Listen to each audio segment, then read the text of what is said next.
ମୁଁ ସେ 2-3 ଦିନ ଲାଇକି ତକିଆ କଲି କିଛି କଣ ଲାଗିଲେ ତମା କଣ କରିଲି ତମ କଥା ଶୁଣି ମୋର ବି ମୋ ବୋଉ କଥା ମନେ ପଡିଗଲା। ତମ ବୋଉର କଣ ହେଲା କି? ଆମ ଘରକୁ ଜଣେ ଏଲଆଇସି ବାଲା ଯାଆନ୍ତି।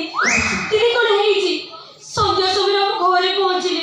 ସେ ଏଲଆଇସି କରିବାକୁ ଯାଇଥିବ ନା ନା ତାଙ୍କର ଗୋଟେ ଖରାପ ଗୁଣ ଅଛି। ତାଙ୍କ ନଜର ତ ମୋ ବୋଉ ଉପରେ। ମୋ ବୋଉ ସବୁଦିନ ସନ୍ଧ୍ୟାବେଳେ ଆମ ପିଣ୍ଡାରେ ପଡିଥିବା ଖଟିଆ ଉପରେ ଶୁଏ। ହେଲେ ସେ ସେଦିନ ପଡ଼ିଶା ଘରକୁ ଚାଲି ଯାଇଛି। ଆଉ ସେଇ ଖଟିଆ ଉପରେ ମୋ ଜେଜେମା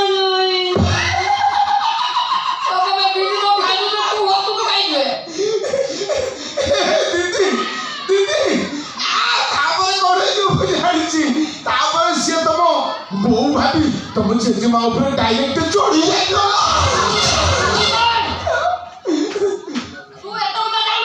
ମୁଁ କେମିତି ଜାଣିଲି? ତୁ ଜାଣିପାରୁନୁ? ଦିଦି ଯାହା କହିଲେ ତାକୁ କହିବା ଅନୁସାରେ ସିଚୁଏସନ ଟା କଣ ହେଇଥିବ ତୁ ଜାଣିପାରୁନୁ? ସିଚୁଏସନ ତ ସେଇଆ ହେଇଥିବ।